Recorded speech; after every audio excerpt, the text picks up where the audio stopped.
Good evening बच्चों, आज हम डिस्कस करने जा रहे हैं अपने मैथमेटिक्स का इम्पोर्टेंट क्वेश्चन का पार्ट नंबर 4 को। इसमें भी आपको 5 क्वेश्चन ही मिलेंगे, जिसमें से पहला क्वेश्चन आपकी स्क्रीन पर इस टाइम पे आ चुका है। क्वेश्चन नंबर ये है, 2 वाटर टैप है, together can fill a tank in 7/8 hour. मतलब हमारे पास 2 वाटर टैप होंगे, ये पहला वाटर टैप और ये दूसरा वाटर टैप, दोनों मिलकर के एक टैंक को फिल करेंगे। तो दोनों जो एक साथ जो मिलेंगे, जो टोटल जो टाइम होगा वो लगाएंगे 7/8। मतलब 8 बन जाए 8 + 7 होते हैं 15। तो 15/8 आवर में दोनों जो है फिल कर लेंगे इस टैंक को, पूरा टैंक को भर देंगे। The tap with larger diameter, जिसका देखो इसका डायमीटर बड़ा है वो 2 घंटे कम लेगा। अच्छा, मतलब ये भाई बड़ा है तो ज़्यादा पानी जाएगा, तो ये तो जल्दी भर ही देगा। Less than the tap with smaller one to fill the tank separately. Find the time taken in which each tap can fill the tank separately. आपको बताना है कि हर एक टैंक जो है, हर एक टैप जो है कितना समय लेगा पूरा टैंक को भरने के लिए। तो इसमें थोड़ा सा आपको समझना पड़ेगा, और जो मेन जो इसमें है बेटा वो आपका यूज़ करना पड़ेगा। आपको थोड़ी सी लैंग्वेज है इसमें, वो आपको लिखना पड़ेगा। आपको बता देता हूँ इसका स्टेटमेंट आप किस तरीके से लिखोगे। आप इसमें लिखोगे the tap with smaller diameter fill the tank in x hour. जो स्मॉलर डायमीटर वाला टैंक है वो x घंटे में फिल करेगा। Similarly the tap with larger diameter can fill the tank in. अब वो एक्चुअल में उसको 2 घंटे कम लग रहे हैं ना, तो वो x - 2 आवर लगाएगा। ठीक है, x - 2 आवर वो अपने लगाएगा। अब इसमें जो मेन खेल होता है वो मेन खेल बेटा यहीं से होता है। स्टेटमेंट यहाँ से जो मेन चलता है। अब आप समझो 1 आवर में, इन 1 आवर, 1 घंटे में हमने ये देखा कि जो छोटा वाला पाइप था वो जो जिसका डायमीटर छोटा था वो पूरा x घंटे भर रहा है। तो 1 घंटे में तो हम लोग 1 आवर में जो स्मॉलर डायमीटर वाला था, smaller diameter tap fill 1/x part of tank. भाई टोटल तो x घंटे लगे उसको, तो 1 घंटे में उसने टैंक का कितना हिस्सा भर दिया है। तो 1 घंटे में उसने टैंक का 1/x पार्ट भरा होगा। हमेशा जब भी 1 का निकालते तो उल्टा तो करते हैं।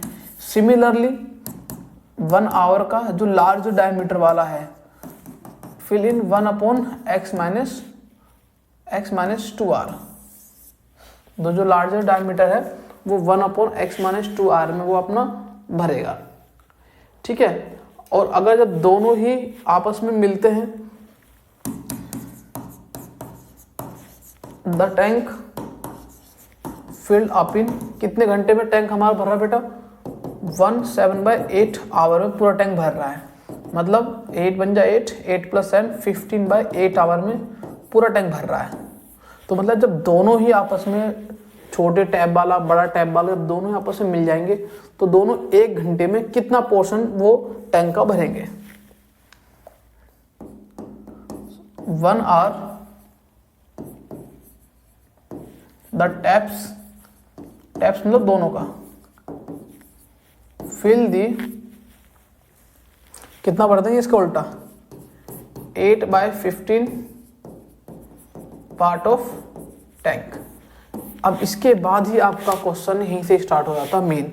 तो मैंने 1 आवर में छोटे वाले पाइप ने इतना पार्ट भरा, 1 आवर में बड़े वाले पाइप ने इतना भरा, और दोनों ने मिलकर 1 घंटे में 8/15 जो है आपका भर दिया। अब हमें क्या करना है? अब हमें यहाँ पर इसका एक हमें जो है इसका एक का हमने निकाल लिया है। अब इसके बाद हम लोग मेन कैलकुलेशन में करते हैं। वो मेन कैलकुलेशन हमारी ये है कि अब हम लोग क्या करते हैं। देखो बेटा, छोटे वाले पाइप का 1 आवर का काम था 1/x प्लस बड़े वाले पाइप का 1 घंटे काम था x-2 और दोनों का 1-1 घंटे का टाइम जो मिला करके जो हमारे पास आया था वो आया था 8/15।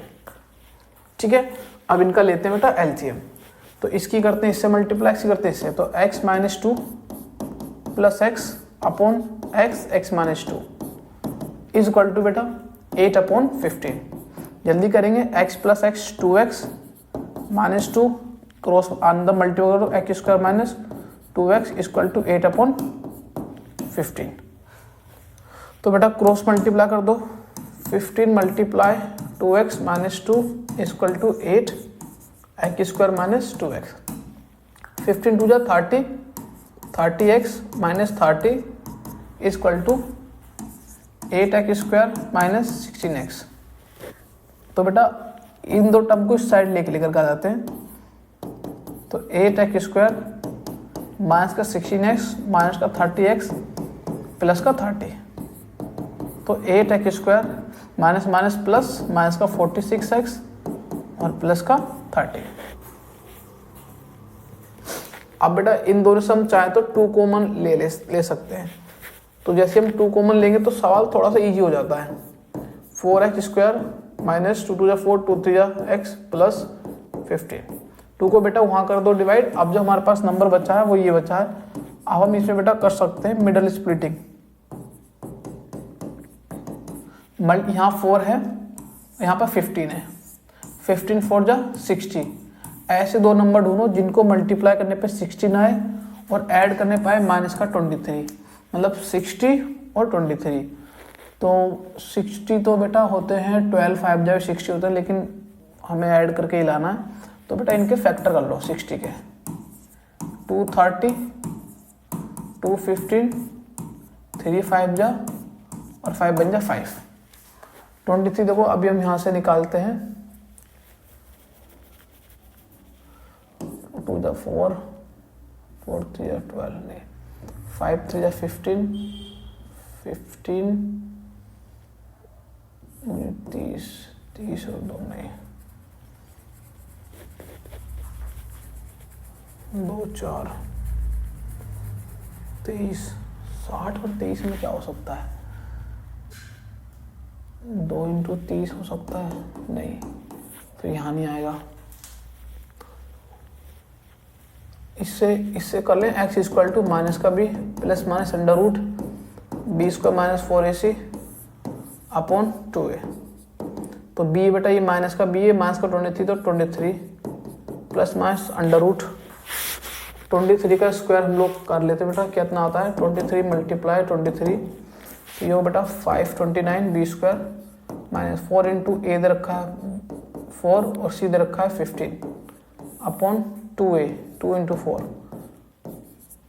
तो x कितना हो बेटा 23 plus minus under root 529 minus 4 4 या 16 16 into 15 16 multiply 15 which is equal to 240 upon 8।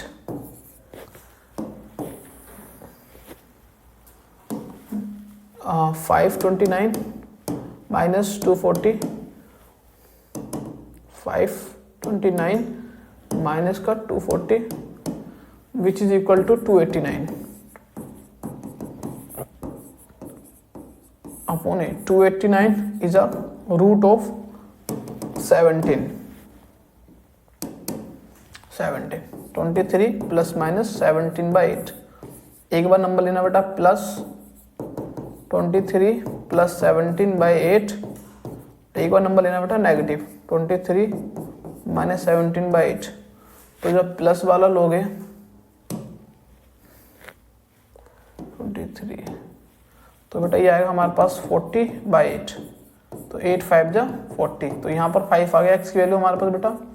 और दूसरे वाले में हमारे पास क्या आएगा बेटा 23 minus 17 which is equal to 6/8, जो कि बेटा ये फ्रैक्शन में आएगा। और x क्या था हमारे पास, x हमारे पास वर्ग था, तो जो यहाँ पर जो x की जो वैल्यू आई बेटा वो x आ गया मेरे पास 5। तो मतलब स्मॉलर वाले पाइप को पूरा फिल करने में, जो छोटा वाला पाइप था उसको फिल करने में, एक अकेले टैंक को फिल करने में 5 घंटे लगेंगे, और जो लार्जर वाला था बेटा तो वो 2 घंटे कम ले, तो लार्ज वाला 3 घंटे लगेंगे, और 3 घंटे में पूरा पाइप भर के खत्म कर देगा। ठीक है बेटा, ठीक है। अब हम नेक्स्ट क्वेश्चन में मूव करते हैं बेटा। एक बार इसको भी चेक कर लें, इसमें इन्होंने क्या बोला है, दूसरा वाला भी चेक कर लेते हैं। दूसरा वाला हमारे पास आया है 6/8, 6/8। तो अगला वाला 6/8 है, तो वो कितना लेगा 6/8 माइनस का 2। ये मत लेना क्योंकि ये आ जाए बेटा नेगेटिव में, तो ये आपका आंसर एकदम सही है। ठीक है, तो ये अकेला भरेगा तो 5 घंटे लगेगा, जब ये अकेला भरेगा तो 8 घंटे लेगा, तो ये आपका आंसर है। वो वाला रिजेक्ट कर देना क्योंकि उसमें सेकंड वाले टाइम नेगेटिव में आ रहा है। ठीक है, अब हम नेक्स्ट क्वेश्चन बेटा मूव करते हैं। आपके सामने ही क्वेश्चन, इसने हमसे ये बोला है बेटा कि 2 पोल हैं जिनकी हाइट आपस में कैसी है, इक्वल है। 2 पोल जिनकी हाइट आपस में कैसी बेटा, इक्वल हाइट है, एक दूसरे के अपोजिट खड़े हुए हैं एक रोड के दोनों साइड पे। तो रोड मान लो ये आपकी रोड है, इस रोड के एक साइड एक पोल खड़ा हुआ है, एक साइड एक पोल खड़ा, दोनों की हाइट बेटा बराबर है, और रोड जो है वो 80 मीटर चौड़ी, मतलब ये जो है ये 80 मीटर की है बेटा रोड आपकी है। From a point between them, उन पॉइंट के उसके बीच में एक पॉइंट है बेटा, ये पॉइंट है उनके बीच में। The angle of elevation of top of the pole is 60 and 30, मतलब कोई एक इंसान होगा वो यहाँ से देख रहा होगा ऊपर तरफ, ये एंगल 60 होगा एक का, और अगले का ये एंगल होगा बेटा 30। तो ये एंगल बना दें हमें कितना 30। तो find the height of the pole and the distance between the point from the pole. तो बेटा आप हाइट ऑफ पोल h मान लो, यहाँ पर भी h मान लो, और डिस्टेंस आपको भी पता नहीं, तो बेटा अगर आप डिस्टेंस में थोड़ा दिमाग लगाओगे, अगर आप इसको x मान लोगे तो ये बाकी बच्चों कितनी बेटा ये होगी 80 माइनस x होगी, दैट सी बात है।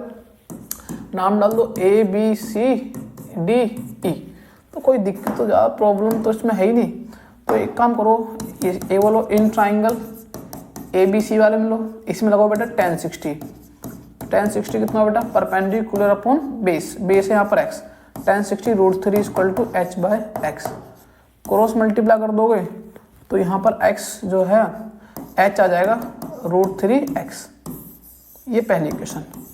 अब बेटा दूसरा वाला ट्राइंगल में आ जाओ, कौन सा है, इन ट्राइंगल ये वाला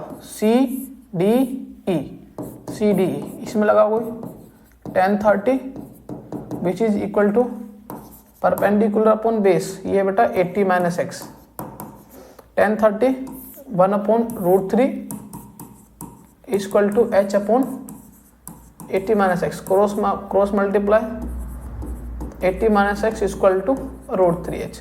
अब आप ध्यान दोगे बेटा ये सेकंड इक्वेशन है, फर्स्ट वाली इक्वेशन से आपने जो h निकाला है जो कि √3x है, उसी h को उठाकर आप फर्स्ट वाली इक्वेशन में यहाँ पर डाल दो। तो 80 माइनस एक्स इक्वल टू √3, जो h था वो था √3x। अब खुद ध्यान से देखो बेटा, √3 √3 3x हो गया, x को वहाँ ले जाऊँ तो 80 equal to 3x plus x हो गया, तो 80 इक्वल टू 4x। तो x कितना हो बेटा 80/4, तो हमारे पास x आ गया बेटा 20। तो मतलब इस वाले पोल से उस पॉइंट तक की दूरी तो है बेटा 20।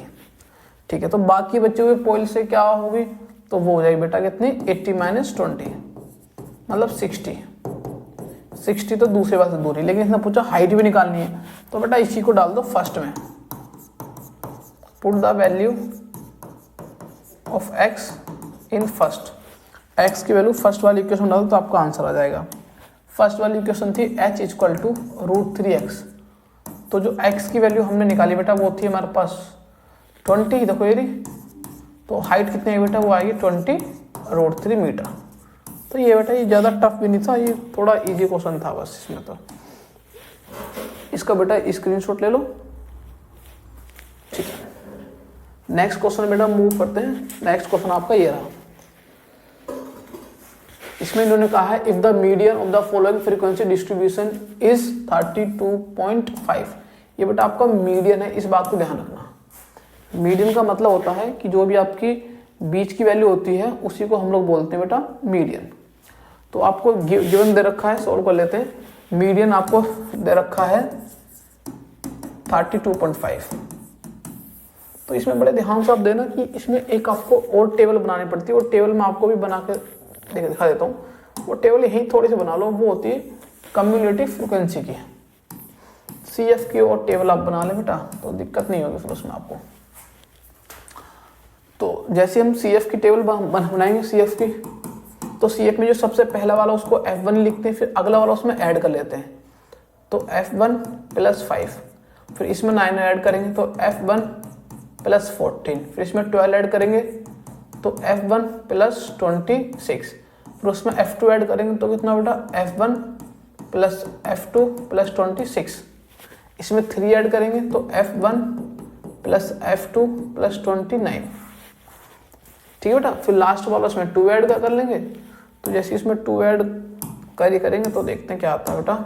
वो आएगा आपका F1 + F2 + 31, और लास्ट में तो आपको पता ही, लास्ट में तो आपका टोटल मिलाकर 40 आना है। तो आपको F चाहिए बेटा। तो देखो एक तो होता है कि आप इन सबको जोड़ो तो आपको 40 ही आना चाहिए। देखो ये आपका पूरा CF है, यहाँ से यहाँ तक आपने जोड़ा, ये जोड़ने पूरा 40 ही आना चाहिए। CF का मतलब होता है सभी फ्रिक्वेंसी को जोड़ के जो आंसर आएगा वो यहाँ पर होता है।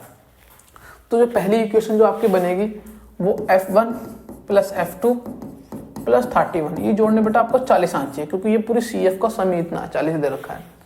तो यहाँ से आप F1 + F2 जब निकालोगे तो बेटा 40 - 31 होगा, तो F1 + F2 आपका कहलाएगा 9। तो ये पहली इक्वेशन। दूसरी आपको मीडियन का फॉर्मूला पता होना चाहिए। मीडियन का फॉर्मूला क्या होता है? जो मीडियन का जो फॉर्मूला होता है वो होता है L + n/2 - CF upon frequency × H। ये होता है आपका मीडियन का फॉर्मूला। मीडियन का मतलब बीच की वैल्यू। देखो अगर ये 40 है तो 40 का हाफ क्या होता है? 40 का हाफ होता है 20। तो आप चेक करो 20 वाली फ्रिक्वेंसी कहाँ पर लाइक है। तो यहाँ F1 5 20, और आपको खुद दे रखा। अच्छा मीडियन 32.5 है। अच्छा 32 तो बेटा इसी वाले इंटरवल में होगा, 32.5 तो इसी में होगा। तो इसका मतलब आपकी जो मीडियन क्लास है वो ये वाली आपकी मीडियन क्लास, इसी में हम लोग सारा तामझाम करेंगे। तो आपको मीडियन दे रखा 32.5, लोअर लिमिट मतलब ये वाली 30 प्लस n/2 मतलब 40 का टोटल टर्म, तो 40 का आधा कर लो। 40 का आधा बेटा होता है 20, माइनस CF मतलब उस क्लास की प्रिसेंडिंग वाली CF मतलब cumulative frequency of preceding class. तो ये कितनी बेटा हमारे पास F1 + 14 अपॉन फ्रिक्वेंसी किसकी, जो मेन क्लास है इसकी फ्रिक्वेंसी कितनी बेटा 12, इनटू क्लासेस कितना हमारे पास 10। बस इसी को सोल्व करना है तो दूसरी इक्वेशन आएगी। तो पहले इस 30 को यहां ले जाओ, 32.5 - 30 = इस माइनस को अंदर ले जाओ बेटा, ये माइनस को अंदर ले जाओ, 20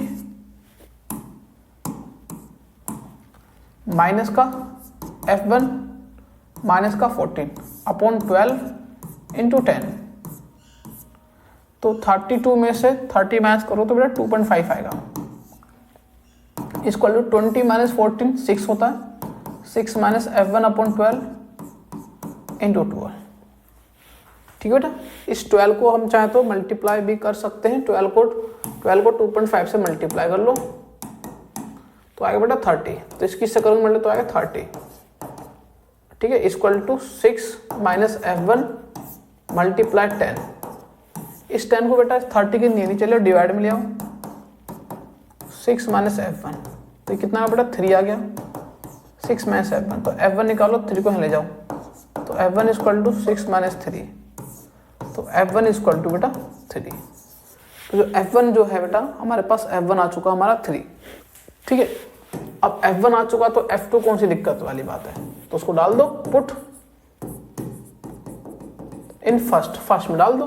फर्स्ट में क्या है F1 + F2 = 9 है, F1 है 3 तो यहाँ डाल दो 3, तो 3 + F2 = 9, तो F2 = 9 - 3, तो F2 = 6। लो आपका आंसर आपके सामने, लो फिर कर लो उसको स्क्रीनशॉट ले लो, फिर हम जो है आगे की तरफ मूव करते हैं। ठीक है बेटा, जिन बच्चों को क्वेश्चन नहीं दिख रहा हो तो मैं इस क्वेश्चन को जूम कर लेता हूँ, आप इस क्वेश्चन को लिख लें एक बार, या जिसको नोट डाउन करना है। इतना समय तो यही वीडियो को पॉज कर लें, और वीडियो को जैसे आप पॉज करोगे तो आप क्वेश्चन को लिख सकते हो। ठीक है, फिर मूव करते हैं नेक्स्ट क्वेश्चन की तरफ। अबे बेटा ये क्वेश्चन थोड़ा सा जो है इजी क्वेश्चन पड़ेगा, तो इसको आप समझ लें कैसा है। इसमें बेटा ये बोला है कि आप प्रूफ करें कि जो आपके पास ये जो नंबर है कि ये नंबर एक इर्रेशनल नंबर है, और आपको ये वर्क का √3 एक इर्रेशनल नंबर है। तो इर्रेशनल नंबर वो नंबर जो कभी भी टर्मिनेट ना हो, कभी भी रिपीट ना हो, तो उनको बोलते हैं इर्रेशनल नंबर। तो इसमें तो आपको पहले से ही बताया जाता है कि आप इसको एक जो है रेशनल पुट करके देखोगे, तो आप इसमें ये लेट करोगे, let 2 + 5√3 is an rational number. आप इसमें ये लेट करो कि ये हमारा एक रेशनल नंबर है। ठीक है, तो मतलब रेशनल नंबर है तो इसको मान लो 2 + 5√3 = P/Q। और यहाँ ये बता देना P और Q आपके कोप्राइम नंबर होते हैं, Q = 0। तो मुझे √3 यहाँ निकालना होता है बेसिकली, तो इस 3 को मैं बेटा वहाँ माइनस का लेके चल जाऊँगा। 5√3 = P/Q -2। ध्यान देना, इसके बाद हम लोग बेटा एलसीएम लेते हैं। एलसीएम मतलब Q को करेंगे यहाँ मल्टीप्लाई P - 2Q/Q। ठीक है बेटा, तो अब हमें √3 अकेला रखना है, तो इस 5 को यहाँ डिवाइड कर देते हैं। तो √3 = P - 2Q/5Q। ये हमारे पास फाइनल रिजल्ट आया है। अब इस रिजल्ट में एक बात ध्यान से हम लोग देखेंगे कि ये जो नंबर है हमारे पास, ये नंबर एक रेशनल नंबर है। ये नंबर क्या हमारे पास एक रेशनल है, और ये √3 के भी इक्वल है। सो √3 is also rational number. But लेकिन हमें तो क्वेश्चन में ये दे रखा है कि √3 तो एक इरेशनल नंबर है, but it is given that √3 is irrational number. So दिक्कत कहाँ हो रही है? दिक्कत हो रही है हमारी कॉन्ट्राडिक्शन में। हमने जो लेट किया है, तो मतलब यहाँ पर एक कॉन्ट्राडिक्शन अराइज हो चुकी है। तो दिस कॉन्ट्राडिक्शन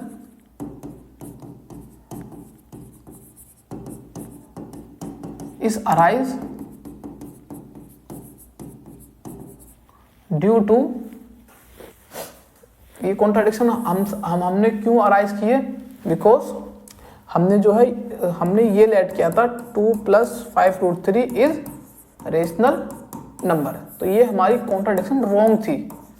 अब ये रॉन्ग हुई, सो इसका मतलब क्या हुआ? 2 + 5√3 इज इरेशनल नंबर। तो आपको ये एक्चुअल में थ्योरी वाला होता है, बट इसमें आपको लिखना पड़ता है।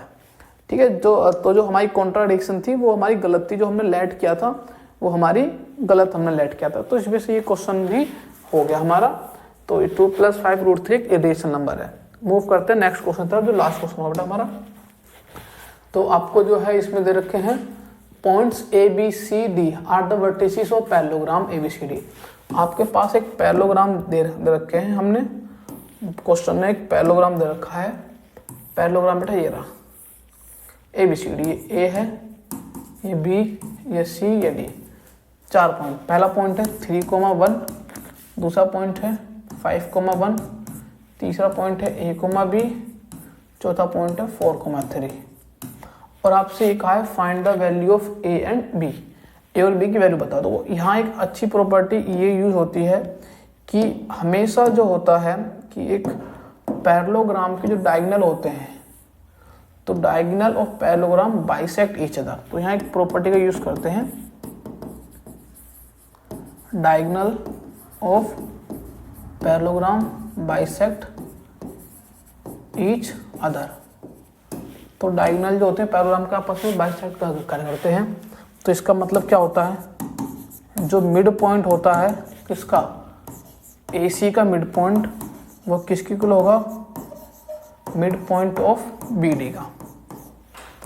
ठीक है, तो AC का जो मिड पॉइंट होगा, इस AC का मिड पॉइंट ध्यान से देखो क्या होगा बेटा, x1 प्लस x2 अपॉन 2, मतलब 3 प्लस a अपॉन 2, ये x वाला मिड पॉइंट। इसी का y का मिड पॉइंट क्या होगा, 1 प्लस b अपॉन 2, ये हो गए AC के मिड पॉइंट। अब BD के जो मिड पॉइंट होंगे वो भी लिख लेते हैं। BD के पहले x वाला लिखना, 4 प्लस 5 अपॉन 2, और y का मिड पॉइंट 3 प्लस 1 अपॉन 2, तो 3 plus a upon 2 comma 1 plus b upon 2, 4 plus 5 9 upon 2 comma 3 plus 1 4 upon 2। अब बेटा इनको आपस में कंपेयर कर लेते हैं, तो इसको इससे कंपेयर करेंगे, 3 plus a upon 2 equal to 9/2, और इस वाले को इससे कंपेयर करेंगे 1 प्लस b/2 इक्वल टू 2। तो बेटा कंपेयर जब करते हैं तो 2 से 2 का काट देते हैं, तो यहाँ बचेगा 3 प्लस a इक्वल टू 9, तो a कितना होगा, a equal to 9 minus 3, a आ गया बेटा हमारे पास 6।